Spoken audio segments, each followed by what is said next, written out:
Good afternoon, everybody, and welcome to another edition of the Sports Beat with Richard Holdridge. Happy Friday. It is the Friday leading up to Super Bowl Sunday. I am so excited to be back doing shows. I've had about a couple of weeks off, and I'm ready to give you the sports content that you want to hear. Make sure that you subscribe to the YouTube channel, like me on Facebook. I do have my Facebook page back up and running. I do a lot of local content that you can listen to in Columbus, Georgia. I am on Sports Vision's 92.1 FM Mondays through Fridays from 6 to 9, along with Thrip Barringer and DJ Jones. And I'm also part of the Georgia Alabama Sports Live team, where we live stream local events in and around the Chattahoochee Valley. In fact, I will be on the road later this afternoon, headed to Americus, Georgia, while I will be broadcasting the Hardaway-Sumter County girls matchup for a region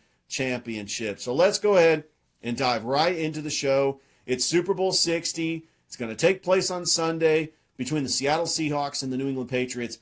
I didn't think that this was going to be the Super Bowl matchup, but both teams had to get here, and the way they got here was fascinating. First of all, this is a rematch of Super Bowl 49. If anybody remembers that Super Bowl, Jermaine Kearse had an incredible catch. Russell Wilson throwing just a lob to him, and they were right at the goal line, and Russell Wilson gives it to Marshawn Lynch. He stopped at the 1-yard line, and the big controversy was, why didn't they run the ball with Marshawn Lynch? Because it looked like the Seattle Seahawks were going to win their second straight Super Bowl, and we possibly saw a potential dynasty.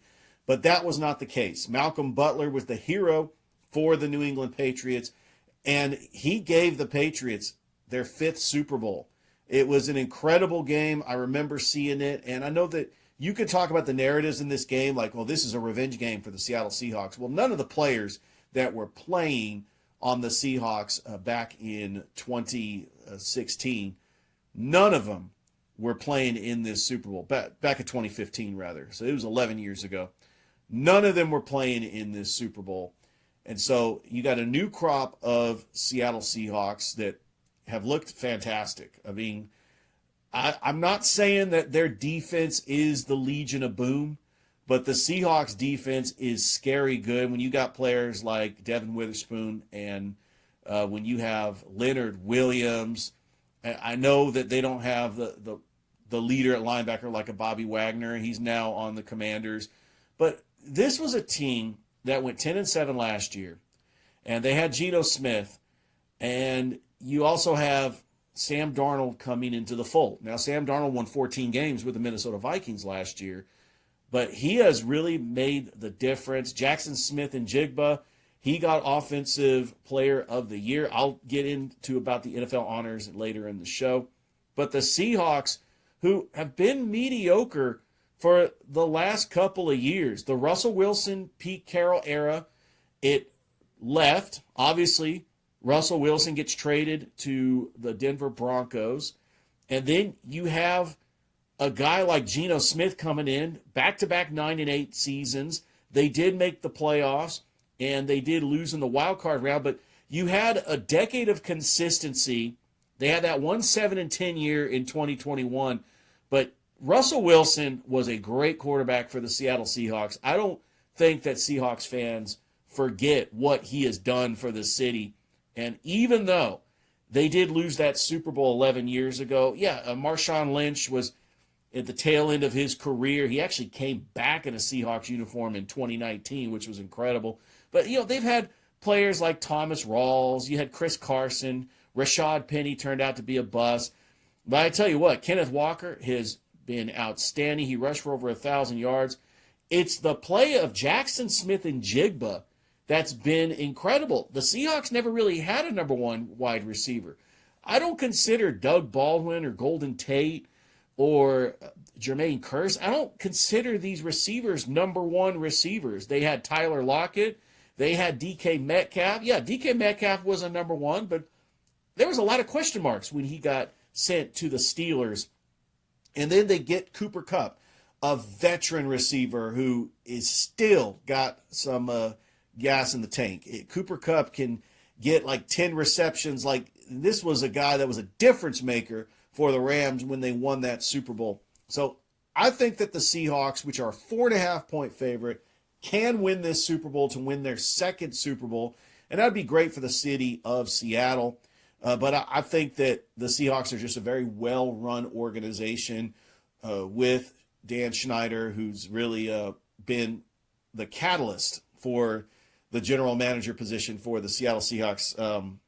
I honestly think Michael McDonald, in his second year, he could be another one of those great head coaches under the age of 40 that could end up winning a Super Bowl. Now for the New England Patriots, because I honestly think that the New England Patriots, you thought the dynasty was over when Tom Brady left the Patriots in 2020. And that's not the case. Obviously, they're not the dominant dynasty they were for 2 decades, but they do have an upside.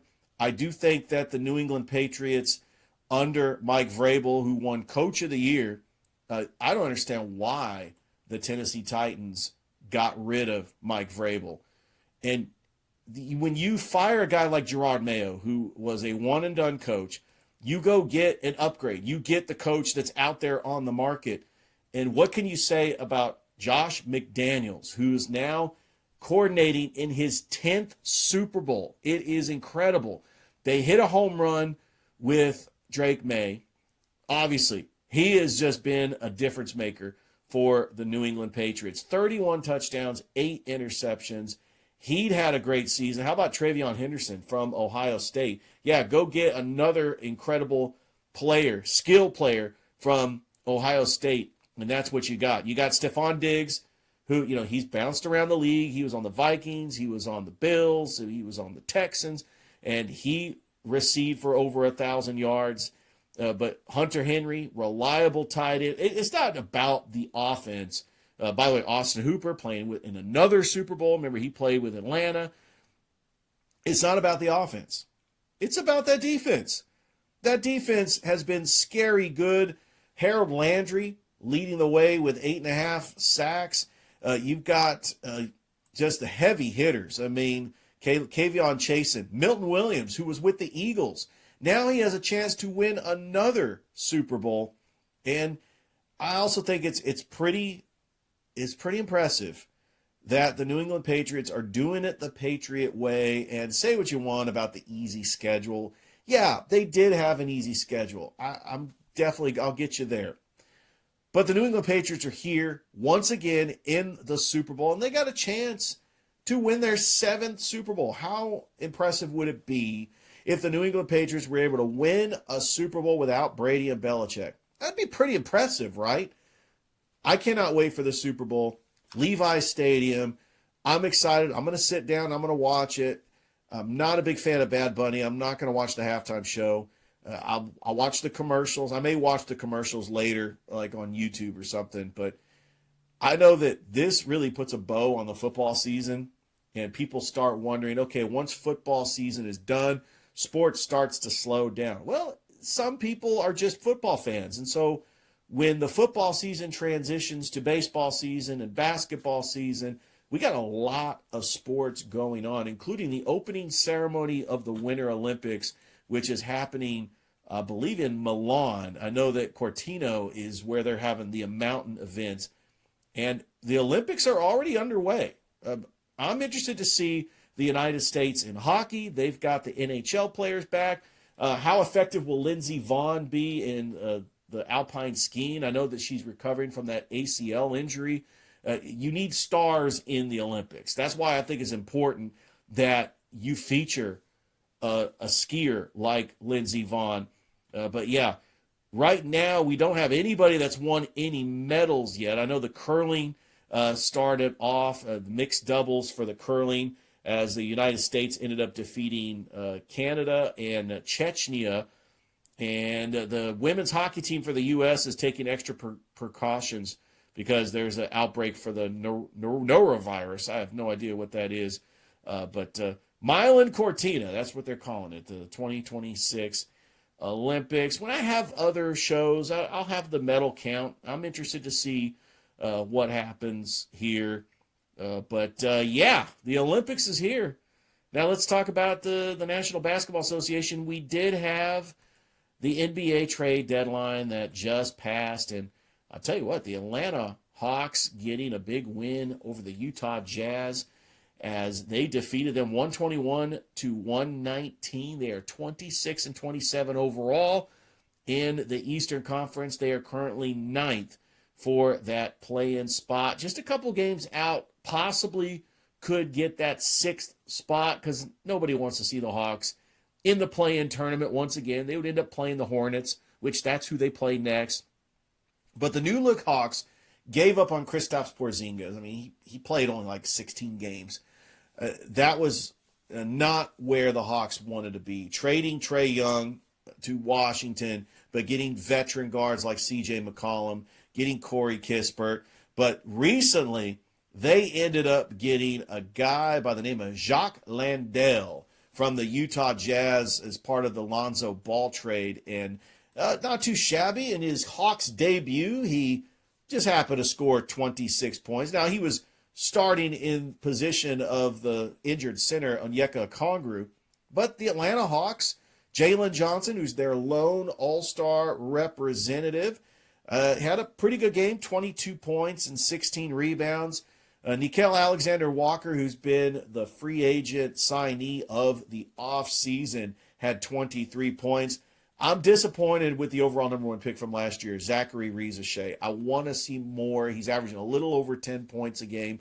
But once they get Jonathan Kuminga and Buddy Hield, I think that the Atlanta Hawks will have their nucleus, and they could do something. I think they could do something in this Eastern Conference, especially since it's wide open. Do you trust the Detroit Pistons to get to the NBA Finals? I mean, they don't really have a whole bunch of stars. What's Boston going to look like when Jason Tatum comes back? I think that my sleeper team is definitely the New York Knicks. They went to the Eastern Conference Finals last year. They have a new coach. I wasn't a fan of them getting rid of Tom Thibodeau, but Mike Brown is a formidable coach. Right now, they would be the number 2 seed. Boston would be the 3 seed. So Detroit's got the best record in the Eastern Conference. Cleveland right there at the 4 seed. And Toronto, the 5th seed. I mean, Toronto's having a fantastic year. I don't know where that came out of. I expected Philly to be good because of VJ Edgecombe, because of Paul George, Joel Embiid, Tyrese Maxey. They've got some good pieces. And then I think that the Hawks can find a way to leapfrog Miami and Orlando to maybe pass Philadelphia to get that 6th seed. I think they want to be in that spot, maybe that 6th spot, the 5th spot, because I think the Hawks are capable of beating any one of these teams, but they're going to have to do it on the road. Meanwhile, over in the Western Conference, Oklahoma City, OKC, as you like to call it, the defending champs. Obviously, they got the best record in all of basketball. San Antonio, with Wemby, I mean, he's just coming on his own, and they have great pieces like De'Aaron Fox and Dylan Harper, Stephon Castle. They're doing it the Spurs way. The Denver Nuggets, obviously, anytime you got a team with Nikola Jokic, Jamal Murray, they're always going to be good. Houston with KD, a little bit down this year. Lakers trying to still figure out LeBron and Luka, how they're going to be playing with each other, because right now they are in the 5th place. They would be the 5 seed. Minnesota, I always expected more out of Minnesota, especially when they got to the Western Conference Finals. They did lose to Dallas, but they're right now would be the 6th seed. Phoenix, Golden State, which I thought that Golden State getting a guy like Kristaps Porzingis, if he's healthy, this is a pretty good move. And I'm shocked that teams like the Portland Trailblazers would be in the play-in game. They don't even have Scoot Henderson. He's been out for the year. I don't know when he's going to come back. Clippers ended up trading away James Harden. I thought maybe the Clippers would be selling on this team. So there's a lot to grasp when it comes to the NBA. And next 2 weeks, on the 15th, we'll have the NBA All-Star Game, which will be at the Intuit Dome in Los Angeles. I do look forward to the Celebrity All-Star Game, the three-point shootout, the slam dunk competition, even though Mac McClung's not going to be in it. And I look forward to the skills competition. And they have a unique format this year with the All-Star Game. It is USA versus the world, but it's not one team USA. They got 2 different teams. They got Team Stars and Team Stripes. They're going to be in a round-robin tournament taking on the world. So it's going to be pretty cool. And I want to see how that goes. And let's go ahead and take a break. When we come back, I'm going to talk college basketball. It's time for Bracketology 101. Who's on the bubble? Is Georgia on the bubble? Can they make the NCAA tournament in back-to-back years? They have not done that since the Jim Herrick years in early 2000s. You don't want to go anywhere. It's the Sports Beat with Richard Holdridge, and we'll be right back after this.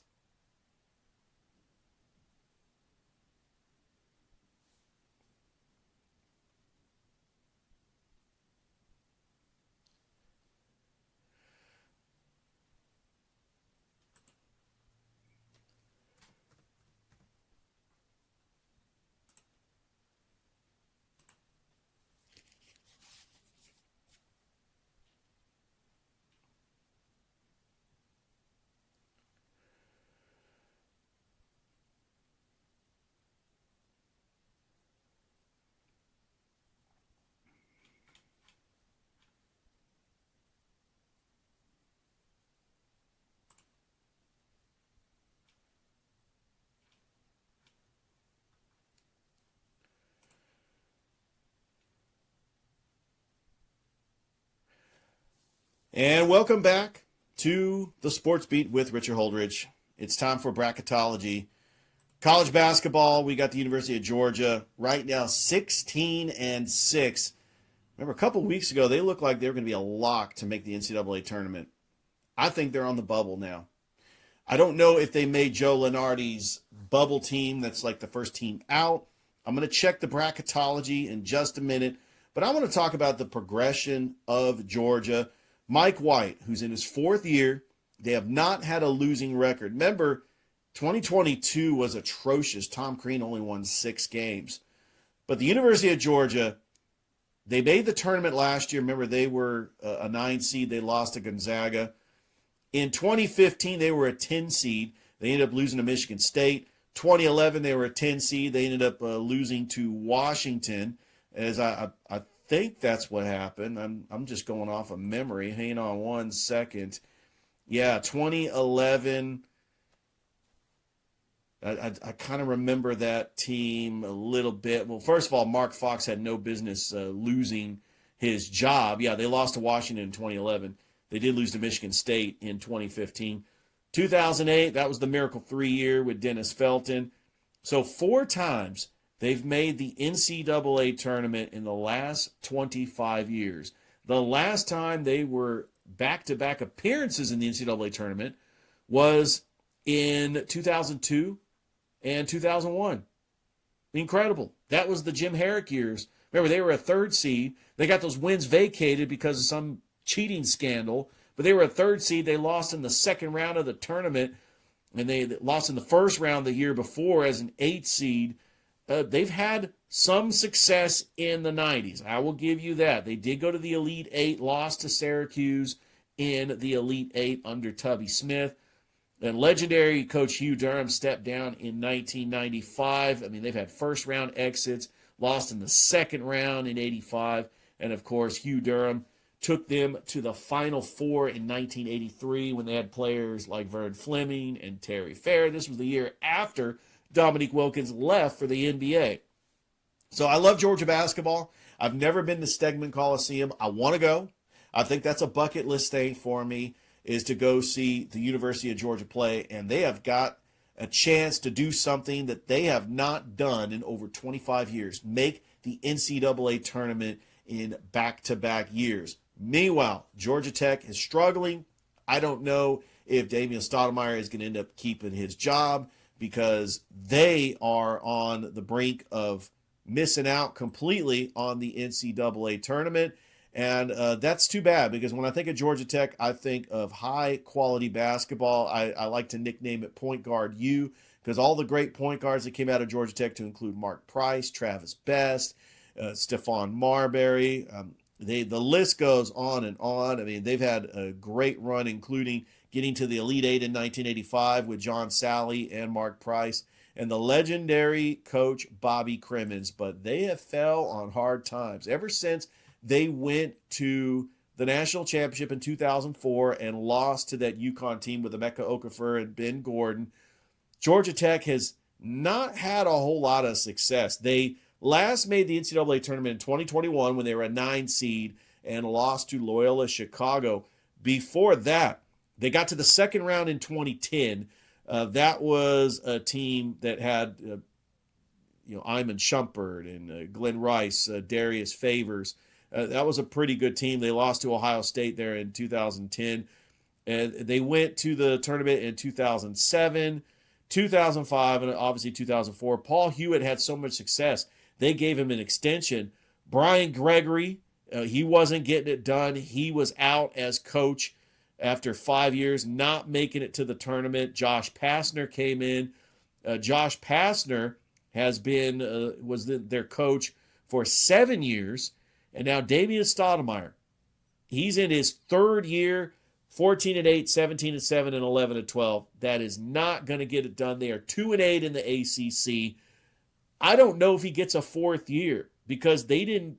They let Brian Gregory stick around until his fifth year, and they let him go.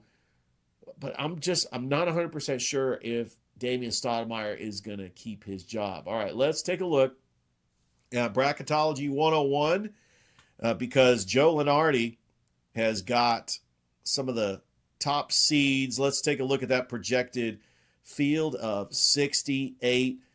He predicts that Arizona is going to be the top overall seed. That's a pretty good pick. Arizona has not won a tournament, not won the championship since 1997. Remember the team with Miles Simon and Mike Bibby? Yeah, I know all about that. Here's your number one seeds according to Joe Lenardi. We got Michigan. Let's see. We've got UConn and Duke. It's pretty good number one seeds. Okay. Here are the teams that he's projected to get the last 4 byes. Usually these are the teams that are 10 seeds. St. Mary's, Georgia. Hey, they are considered a bubble team, but they are in the tournament right now, according to Joe Lenardi. UCLA and USC. The last 4 in. These usually are the teams that are that 11th seed that will have that play-in game on Tuesday before the whole field of 64 plays on that Thursday. Miami, Texas, New Mexico, and Ohio State. First 4 out. These will be the number one seeds in the NIT. Cal, San Diego State, Virginia Tech, and Oklahoma State. The next 4 out. Number 2 seeds in the NIT, Seton Hall, Missouri, TCU, and Baylor. And of course, this will change periodically.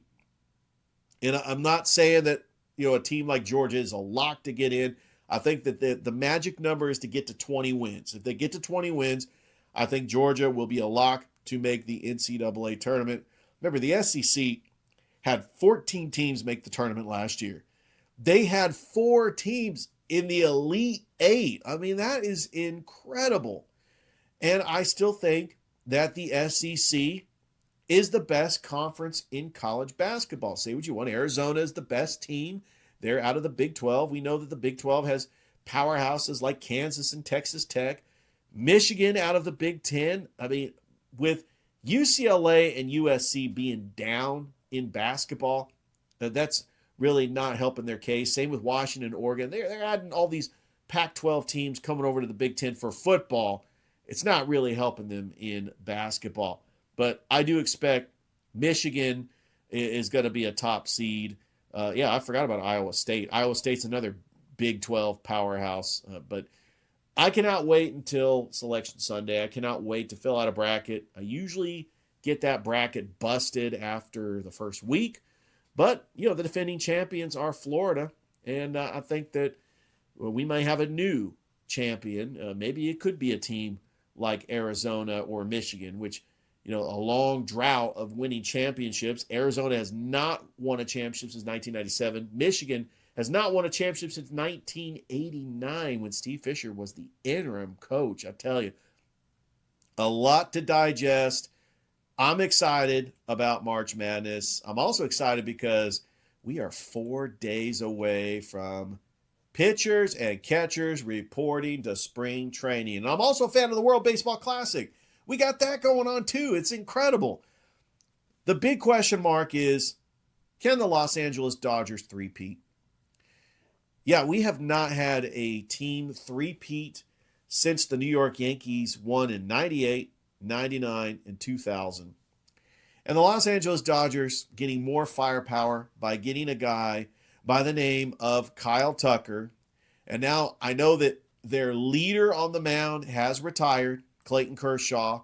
Happy trails to him. He's going to ride off in the sunset like he did last year coming in. But there's a reason why the Dodgers are the best well-run organization in all of Major League Baseball. It's not the big-time contract guys like Mookie Betts, Freddie Freeman, and Shohei Ohtani. It's the guys like Miguel Rojas, the guys like Will Smith, Tommy Edman. These guys, they do all the dirty work. Teoscar Hernandez. I mean, are you kidding me? These guys are incredible, and they don't get paid that much. There's a reason why the Miami Heat won the 2 championships they did. It wasn't because of the big 3. It was because guys like Shane Battier, Mike Miller, Ray Allen would take less money to play for a winning organization. And I think guys like Will Smith and Tommy Edman and Miguel Rojas, they know what it takes to be a part of a winning organization. Last year, when you got a guy like Dustin May who was hurt, but they still had Tyler Glasnow and Yamamoto, Yoshinobu Yamamoto, and Shohei Ohtani's coming back, and he's going to be a full-time starting pitcher. Why not the Dodgers again for a 3rd consecutive World Series? They've been the standard. They've been the team of this decade, and I would expect nothing less than the Dodgers to get back to the World Series. All right, let's go ahead and transition to the Braves. Now the Atlanta Braves, in a tough NL East with the Phillies and the Mets, they finished 4th place last year, went 76 and 86. Look, they were decimated by injuries. But now you got Walt Weiss. He is the new manager. You got a Braves organization, when healthy, when you got a guy like Spencer Strider and Chris Sale and Spencer Schwellenbach, you've got a pretty good starting rotation. As far as the closers, I mean, they've had Raisel Iglesias, they've had Dylan Lee. I mean, it's really been closer by committee. I'm interested to see how this roster is going to fill out, as Ha-Seong Kim is going to be out for 4 months. That's a devastating injury because he came out as of late and was a very good shortstop for the Atlanta Braves. Drake Baldwin ends up winning Rookie of the Year. I think that he is going to be the catcher of the future. He hit 19 home runs last year. I want to see Austin Riley improve. I want to see Michael Harris continue to have a big year. Ronald Acuna Jr., he is coming back from that injury. And I think that Ronald Acuna Jr. with a full season, the Braves are going to be a dangerous team. I'm interested to see how it goes. But with that being said, yes, we are 4 days away from pitchers and catchers reporting, and that is a great feeling. Some of the other teams to look out for, obviously the Blue Jays are still going to be strong. The Yankees, always going to be strong. The Red Sox, I mean, that AL East is going to be a very top-heavy team, friendly league right there, as I'm stumbling with my words.